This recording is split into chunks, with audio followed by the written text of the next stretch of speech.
aumentou ou não aumentou, Vene? A pressão no treinador? Eu acho que aumenta a pressão para quinta-feira na Libertadores. Então rodou o VT. E olha, uma marcação ontem de arbitragem me irritou, hein? Pra mim, o Carlinhos não tinha que ser expulso. Cadê, rodou?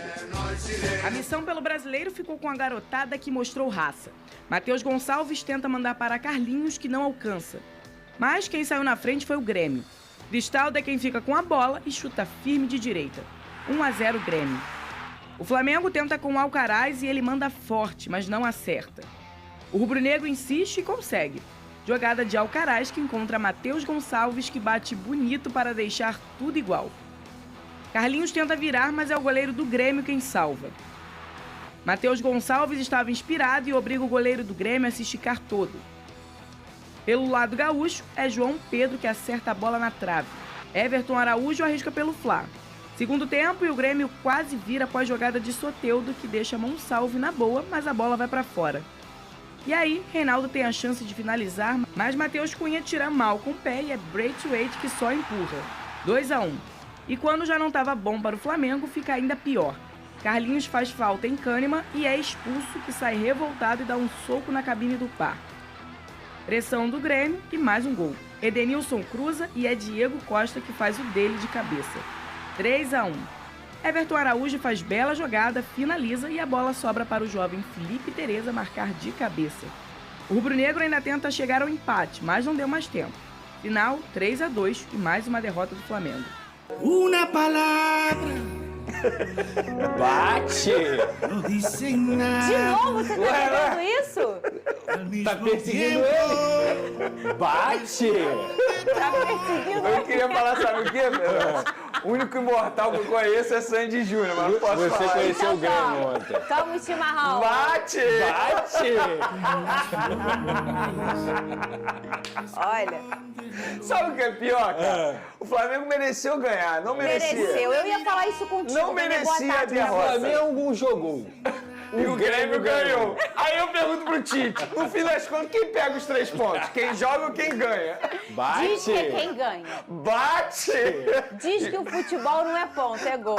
Me falaram Vai ficar lá um na dia. tabela, ó. Mais um ponto do Flamengo porque jogou. E o Grêmio mais 3 porque ganhou. Ganhou. Não tem jeito. Mas olha só, o Flamengo realmente, a gente sempre fala isso aqui nesse programa, infelizmente a justiça não acompanha o placar no futebol, nem sempre, né? Então o Flamengo realmente performou melhor, mas o Grêmio venceu. Ô, Vene Casagrande, o que aconteceu com o Flamengo? Vamos lá, antes de mais nada, assim, eu vou ser bem sincero, eu acho que a torcida rubro-negra vai até concordar comigo que quando o Flamengo divulga na sexta-feira que os titulares ficarão no Rio de Janeiro e apenas os reservas vão jogar, e vale ressaltar que o Flamengo só no banco de reservas tinha 10 jogadores ainda do Sub-20. Ninguém imaginava que o Flamengo pudesse, de fato, ganhar lá. Beleza, você poderia até acreditar, mas todo mundo já imaginaria uma derrota. Só que se a gente parar e analisar o que foi o jogo, e eu falei isso aqui, eu falo sério, eu acho que o Flamengo fez um jogo para sair com uma vitória lá diante do Grêmio, mesmo jogando fora de casa. Se a gente for parar e analisar, o torcedor rubro-negro ele fica mais chateado por isso, porque tinha condições de vencer o jogo. O Flamengo fez uma boa partida, sobretudo no primeiro tempo. O Flamengo merecia conquistar pelo menos um ponto, pelo menos um empate fora de casa, ou até mesmo uma vitória, porque, repito, o Flamengo jogou melhor que o Grêmio, pelo menos na minha concepção. Só que o Grêmio soube aproveitar melhor as oportunidades. Eu acho que além dos 3 pontos e da derrota do Flamengo, é uma partida que ilustra muito bem muita coisa que a gente vem falando já aqui no programa. E eu vou mencionar. Vamos lá, Matheus Cunha não é jogador para estar no elenco do Flamengo. A verdade é essa. Ele falhou em 2 gols do Grêmio aí. O setor defensivo do Flamengo, e é algo que o Tite sempre mostrou, capacidade absurda para montar um bom setor defensivo. O setor defensivo do Flamengo hoje é uma mãe. Se a gente for analisar a tabela do Campeonato Brasileiro, dos 8 primeiros colocados, o Flamengo é o time que mais sofreu gol. E é muito fácil fazer gol no Flamengo hoje, independentemente se seja time titular ou reserva. A base deveria ter sido mais utilizada, ou pelo menos os garotos jovens deveria ter sido mais utilizado pelo técnico Tite, porque eles deram conta do recado. Matheus Gonçalves jogou muita bola, Everton Araújo jogou muita bola, o zagueiro Cleiton jogou muita bola, e os mais experientes, daquele que se esperava alguma coisa, não jogaram nada. E mostra muito bem aquilo que a gente veio falando. Ayrton Lucas vive uma péssima fase com a camisa do Flamengo, Davi Luiz vive uma péssima fase com a camisa do Flamengo, o Alan vive uma péssima fase com a camisa do Flamengo, o Alcaraz, 21 anos, jogou bem, embora ele tenha jogado com um time reserva, um time que não está entrosado. E para finalizar a minha linha de raciocínio, o Carlinhos não é jogador para estar no elenco do Flamengo. A verdade é, se é para colocar o Carlinhos, coloca um jovem do sub-20, que tem potencial. Por exemplo, o Felipe Tereza, ele entrou, faltando alguns minutos para acabar o jogo, na primeira oportunidade que ele teve, botou a bola na rede. Se é para colocar o Carlinhos, é melhor você colocar um jogador destaque do sub-20 que dá conta do recado. Porque além de você dar uma oportunidade para esse jogador, minutagem no elenco principal, você ainda valoriza esse jogador. E o Carlinhos, na minha concepção, com todo respeito à história dele, que é uma história pessoal linda, maravilhosa, um vencedor na vida, mas não é jogador para estar hoje no elenco do Flamengo. Ô, Lucas Pedrosa, o Tite falou depois dessa derrota, mais ou menos essa linha do raciocínio da performance do Flamengo. Cadê? Melhor forma de nós obtermos êxito nessa sequência de jogos de quinta, domingo e quinta, não tinha condições, os outros atletas não iam ter condições de desempenho. No jogo de hoje, vou ser curto e grosso. O Flamengo jogou, o Grêmio ganhou.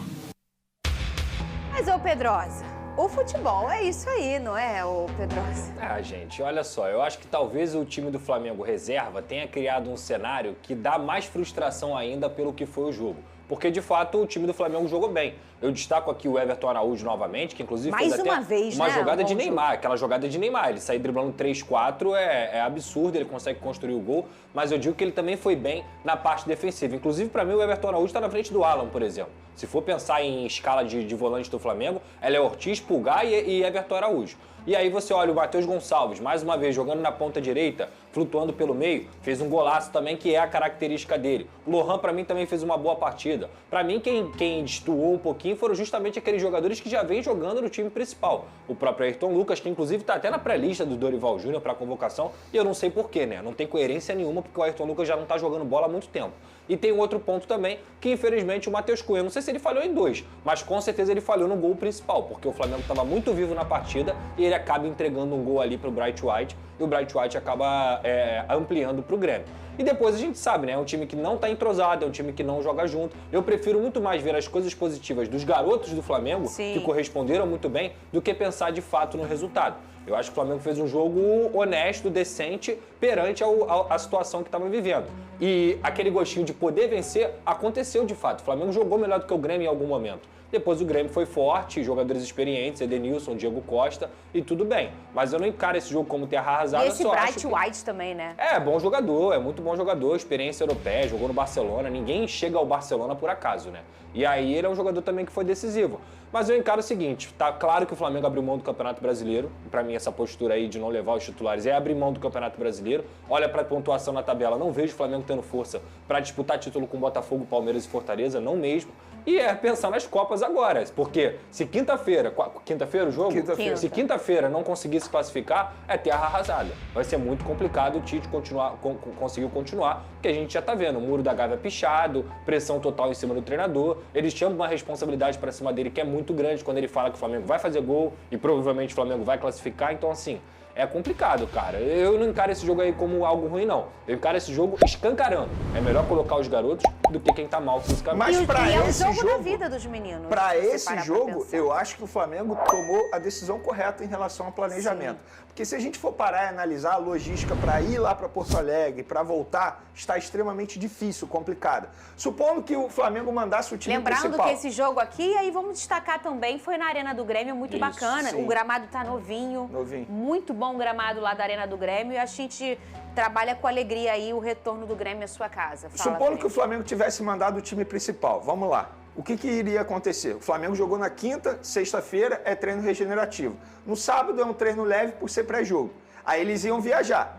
Aí jogariam no domingo, chegariam aqui na madrugada de domingo para segunda. Segunda-feira, hoje no caso, um treino regenerativo. Eles só iam ter o treino de terça para tentar focar exclusivamente no penal, porque quarta, treino pré-jogo, é apenas um retoque final. Com os jogadores ficando aqui, o que aconteceu? Treinaram bem na sexta, treinaram bem no sábado, treinaram bem no domingo, vão treinar bem hoje, vão treinar bem amanhã, quarta-feira, um treino de ajuste. Além disso, Eles se alimentaram bem, eles dormiram bem, assim eu espero, né? Obviamente. Fizeram tudo da maneira extremamente correta, pensando no jogo de quinta-feira.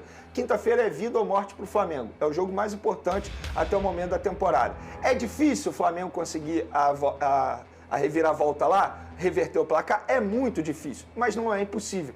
Eu acho que o torcedor pode até jogar a toalha, mas os jogadores, de forma alguma, o treinador e comissão técnica e diretoria, de forma alguma. O Flamengo é time grande, é uma camisa extremamente pesada e tem totais condições, se o Flamengo jogar bem, obviamente, chegar lá e reverter o placar. Mas, além de pensar em fazer gol, eu acho que o Flamengo tem que pensar em não tomar gol. E o setor defensivo do Flamengo hoje é o que o Tite precisa ajustar. Não é normal a quantidade de gols que o Flamengo vem sofrendo. O Flamengo, por exemplo, no Campeonato Brasileiro, já que jogou contra o Grêmio, sofreu mais gols que o próprio Fluminense, que atualmente está na zona de rebaixamento. Como é que se explica isso? É muito fácil fazer gol no Flamengo. O problema não é quando poupa. O problema é o seguinte, quando você poupa o time joga mal. Por quê? Porque o time não é bem treinado. Outros times acabam poupando, por exemplo, o Botafogo poupou um ou outro jogador contra o Fluminense, mas continua jogando bem. Por quê? Porque o treinador ele faz um bom trabalho. Então, o Tite ele precisa corrigir esse defeito do Flamengo de maneira urgente, porque não pode sofrer gol lá. Eu acho que pode ser, a gente vai ter que trocar esse assunto agora que a gente vai para o Clássico.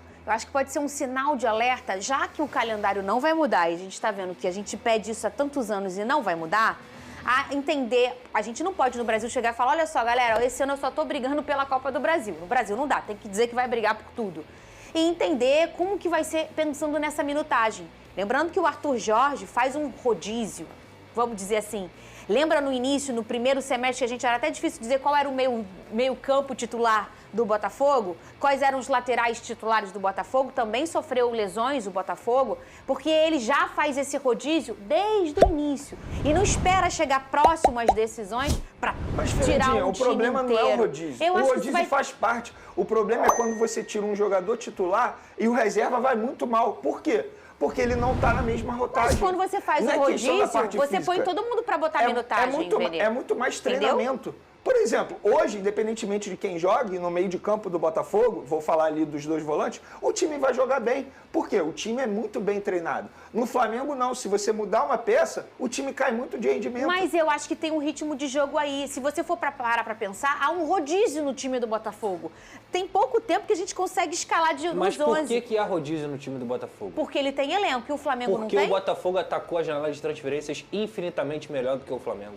Infinitamente melhor. Quando o Botafogo entra em julho, ele já tinha 3, 4 jogadores contratados. O Flamengo foi contratado na última semana da janela de transferências. O Botafogo, quando perde jogadores, repõe rapidamente e repõe com qualidade. O Flamengo não. O Flamengo foi fazer isso, repito, na última semana de janela de transferências, nos últimos dias. Então, quando isso aconteceu? Agora, nesse mês agora, o Botafogo desde julho já tem reforço jogando. Entrando, jogando e competindo e dando jogos importantes para o Botafogo. O Igor Jesus é o maior exemplo disso. Mas a gente pode falar do Alan, que tem jogado com frequência, quando ele entra também. A gente pode falar de todos vários. Da segunda o próprio janela. Almada. O Adrielson, que foi usado agora. O Almada é um cara que decidiu jogos importantes para o Botafogo. O Adrielson. Então, assim, não tem como comparar o trabalho da diretoria do Botafogo com a diretoria do Flamengo. Eu concordo. Esse é um ponto e não crucial. é só dinheiro, que fique muito claro. claro. Não é só dinheiro. Não. É Esse final senso de de semana- urgência. É isso. Senso de urgência. Esse final de semana eu defendi a diretoria do Botafogo, numa resenha que eu estava tendo com alguns amigos, o seguinte, com dinheiro fica fácil, mas vamos lá, o Igor Jesus foi de graça, o Alan foi de graça, o volante, vários outros jogadores, teve um mapeamento do mercado, um acerto muito bom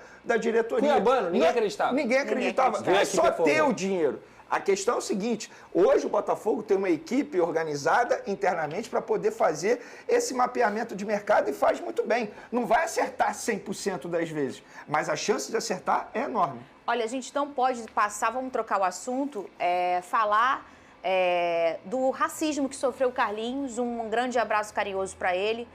Saindo, né, na hora da expulsão, ele escutou ofensas em relação a pessoas racistas, criminosos, ou vários, eu não sei quantos foram, e aí a gente espera muito que essa investigação aconteça e que essas pessoas sejam punidas, porque racismo não é brincadeira, não faz parte da esfera esportiva. Racismo é crime. Sobe minha labareda. Cadê? Minha labareda. Ô, crime.